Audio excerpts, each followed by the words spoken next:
My name's Jeff. Welcome to my sandbox. I host a show, as I mentioned before, called Java with Jeff, coming up on the 3-year anniversary of that daily show. And I also work with people, with organizations on what I've coined as the culture of growth, which is, if you've ever heard the term, I was talking with somebody about this the other day. If you've ever heard the term triple bottom line, I haven't heard anybody use that term in a while, but I know it's still out there. The idea of triple bottom line was really a company. You look at a company, their profit line, right, their bottom line. But triple bottom line refers to companies that focus not only on their profitability, they focus on people, profit, planet. So they look at sort of a holistic aspect of what they do, how they do it, and the impact of what they do. Guess maybe there's a way we could summarize that. But when I talk about culture of growth, it's very similar in that I believe that, and I also believe that you can apply this as a person, as a human. And also, I mean, I created this for organizations. So the idea being that in order to have a culture of growth, that you need to focus on the growth of your people. You need to focus on the growth of your organization, and you need to focus on the growth of your customers or your clients. Now, one of the reasons that I set out in search of or in development of this idea of culture of growth is that I was hosting mastermind groups with heads of innovation at large architecture and engineering and construction firms. Now, these are people that are in charge of innovation for organizations with thousands of people and trying to figure out how to make their businesses better and how to serve their clients better, all those things. And one of the things I heard from these leaders was the thing we suffer from is lack of growth mindset. And as I started to dig into some of those things or into those comments, basically, with those leaders, one of the things that became maybe painfully obvious was this: no, you don't have a growth mindset as an organization. Of course, that's the core, but you don't have a culture to foster and then support that growth mindset. Now, you're not focused on growth of anything but profit in some cases, right? So that's where my exploration of the idea of culture of growth started, and that's what I spent a lot of my time on these days. And so when you come to my sandbox, um, the reason that I created this on Substack was that I got a lot of ideas. You can read this in the About section on my Substack. That I said this the other day. That might be the most honest thing I've written in a long time. I've got a lot of ideas. I've got 36 square feet of whiteboard space in my office, and it's covered with ideas, and it's hard for me to just focus on one of those things. And there's a common thread that goes through all of these. And so the reason I call this my sandbox is it's the place where I'm going to come to play, and I invite you to come with me and play with me, and let's explore some of these ideas and collaborate on some things and learn together, create together. So welcome to my sandbox. The reason I do this walk, is because I've been walking from my house. I live in Indianapolis, one of the historic neighborhoods, and there's a coffee shop. It's a Starbucks It's the last remaining coffee shop in the neighborhood, but it's about a mile and a quarter from my house. And so I walk over there every morning, and I invite you to come with me. Come with me, and let's talk. Let's talk about some things.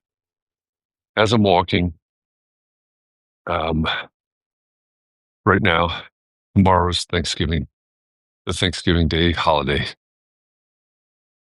here in the U.S. I had Thanksgiving dinner. My kids and I decided we would do Thanksgiving dinner together last night, and so another thing that I do public address announcing for sports, and so I had to announce a basketball game last night. You might what's public address announcing? That might go through your head. What does that mean? Well, when you go to the stadium and you hear that voice from the rafters, and the person that's announcing players and starting lineups and whatever, that's me. So I did a basketball game last night, and then the kids and I did Thanksgiving dinner last night, and that was fun. It was a lot of fun doing that with them, and I got all the prep started in the afternoon before I had to leave, and when I got home, they were finishing up the prep and and making some of the things that they wanted that I hadn't been working on. So it was great. It was collaborative in that way. We spent a little bit of time after I got home making together, and then of course we enjoyed the meal together. And these two college kids, one in grad school, one in undergrad, and so they don't see each other that very much. Um, they've been through a lot together. We've been through a lot together, and so that reunion when we have it is fun. Their personalities come out, and they're clowning on each other, and they're telling stories and joking and doing all the things that siblings do. And so that was a lot of fun. We had a lot of good conversations and a lot of good laughs. And one of the things that struck me earlier this week, with all the things that are going on around us um, in our world, especially in the U.S., is that I I will not be going to a Thanksgiving gathering this year that I went to for years. I got divorced 2.5, almost 3 years ago now, 2.5 years ago. And I won't be going to my ex's family's Thanksgiving this year. Didn't last year, didn't the year before. And, I remember, and I'm not saying this to drag my ex or her family or anything like that, but I'm just, pointing out maybe an illustration of what I think a lot of people feel is what happens when you go somewhere, family, friends, whoever it is, strangers, and you're going to spend the day with people that you disagree with. What happens when you show up and, if you're not of the ilk, someone's wearing a red hat. How do you deal with that? Well, and I wonder, we could read what the Stoics, the Stoics were no strangers to political upheaval. Then you have social media, reading the things that we have that pull us down into the quagmire of information, misinformation, information overload, all those things. But ultimately, when we come together like that, we're a group of human beings. And you have your thoughts, and I have my thoughts, and you have your beliefs, and I have my beliefs. And I got a feeling this year is going to be really hard for a lot of families. I don't think that's new. I don't know if it's harder, but I got a feeling it's going to be really hard for a lot of families. And that's what I was thinking about is earlier this week, I guess it was, like, I'm glad I'm not going to that.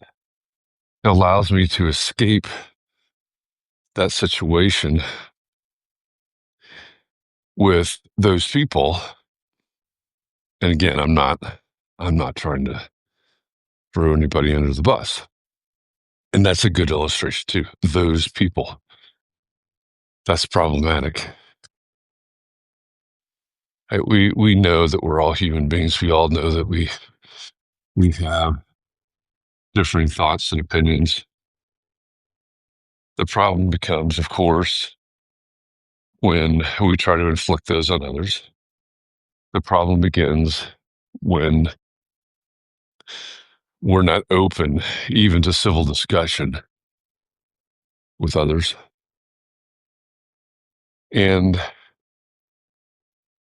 I don't know. The growth opportunity, I think, of course, is growth as a person in finding a way in situations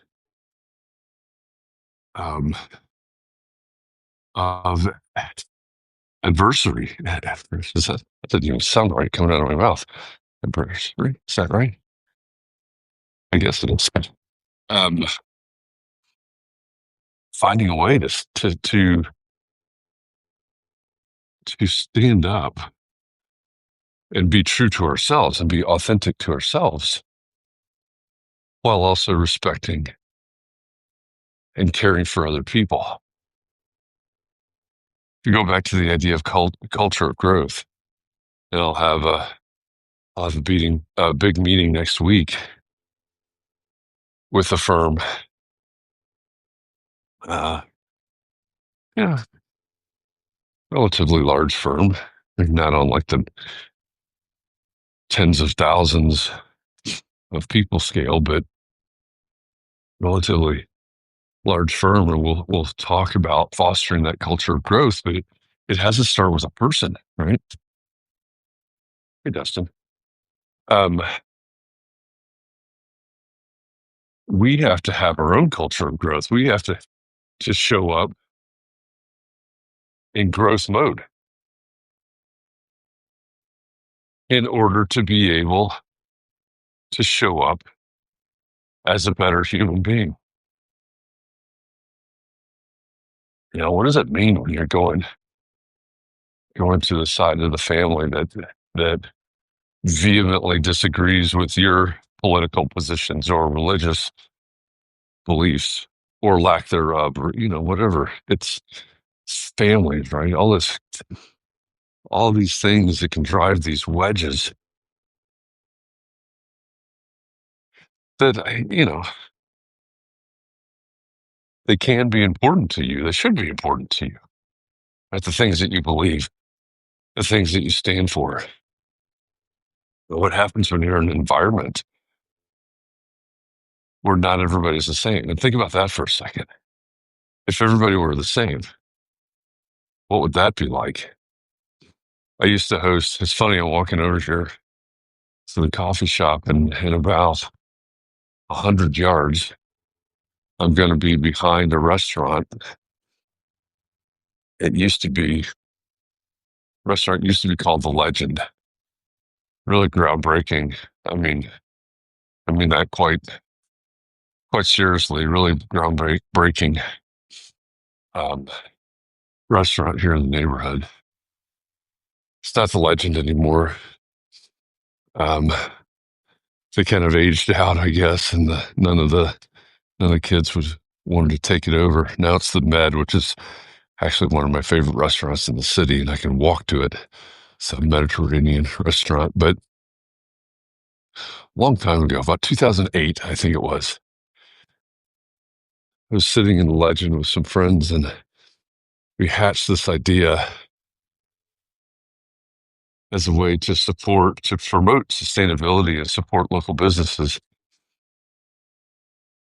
And I called it the Green Hour. It was a speaker series. So I brought people in, highlighted local businesses, and then brought people in to talk about sustainability topics. And it started right over there, right there at what was the Legend. And we had somebody, I don't know, a year or two into that. Was that became, that became an winning program. I think we did a lot of good with that, but had somebody come in from the urban forestry something. I forget the name of the organization, but she was the executive director. And one of the things she said has struck me, it's stuck with me this whole time. Gotta get out of the wind here somewhere. Um, One of the things that she said was that there was never been a time or a place where a monoculture was awesome. And think about that for a minute. That's kind of a weird statement in a way. There's never been a time when a monoculture was awesome. Of course, she was, in on some level, she's talking about trees. You don't when you plant street trees, you don't plant all the same species. That's how Dutch elm wipes out all the elm trees. But when we think about that as humans, I'm talking about the melting pot of America and different things like that, different sayings like that, different realities like that. That's what we want, right? We want a lot of different people with different beliefs and different personalities, and that diversity makes us stronger, makes us richer on all kinds of levels. And so I don't know what we have to do in order to show up as our best selves, as the best humans in these situations on holidays, when there are people protesting, when um, you're at an event or at a service or whatever. But I do know that, and this is actually, I read the Daily Stoic this morning. I couldn't quote it back to you at this point. I'd have to read it, but it said we're all what was it? I forget not orbs, not I'm gonna say pieces. We're all pieces of different fragrances on the same altar. That's a terrible, that's a terrible uh, version. It doesn't even come close to being to really capturing the spirit of it. But we're all pieces of different fragrances on the same altar. I don't know. Um, we need to remember that. We need to remember the Marcus Aurelius quote that says we need to give ourselves permission to not have an opinion. Um, uh-oh, somebody's upset and bus didn't even attempt to stop at the bus stop. That's bad. Um, we need to be able to take a breath and slow things down. I know I say this a lot, and it's true. I think it's one of the biggest truths that we all need to wrangle with, and I think we all struggle with this. We need to be able to let go of the things that we can't control. I don't know.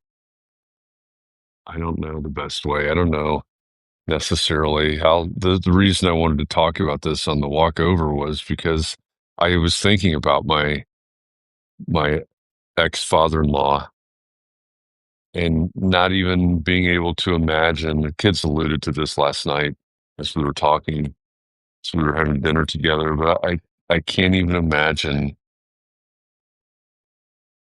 being with him and others in the family tomorrow at Thanksgiving,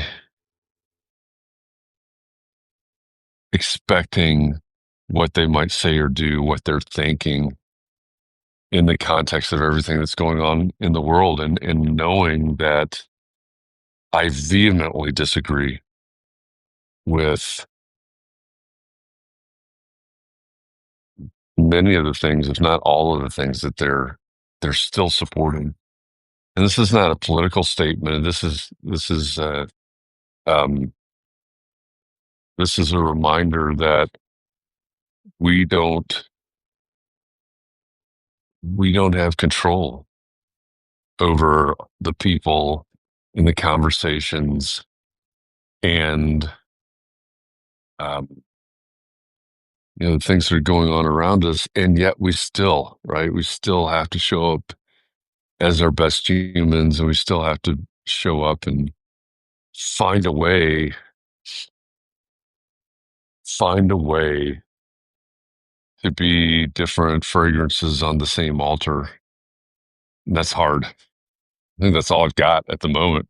I've got to walk back to consider it more, um, but that's what's on my mind. How do we do that? I am going to a gathering tomorrow. I don't know who all will be there. I won't know all the people. In fact, I might not know any more than the two people that invited me, but I think that's something that we need to think about in this context. How do we grow as human beings? How do we show up for each other um, in a way that's civil, in a way that's respectful, but is still true to us and authentic to us? How do we meld those things? So that's what's on my mind. If you got some thoughts about that, leave it in the comments. I'll be interested to see what other people think. And I'm going to go grab my coffee, try to warm up a little bit. The wind makes it very cold this morning. Um, and then I'm going to go host Java with Jeff here in just a little while. So uh, I'm not going to do this tomorrow. I don't think I'll have time, but well, maybe I'll give it a rest tomorrow on Thanksgiving. So um, look for an update on when I'll be back and when I'll get back to this. So if you're in the U.S. and you are celebrating Thanksgiving holiday somehow, have a great Thanksgiving, and I'll see you soon. Thanks.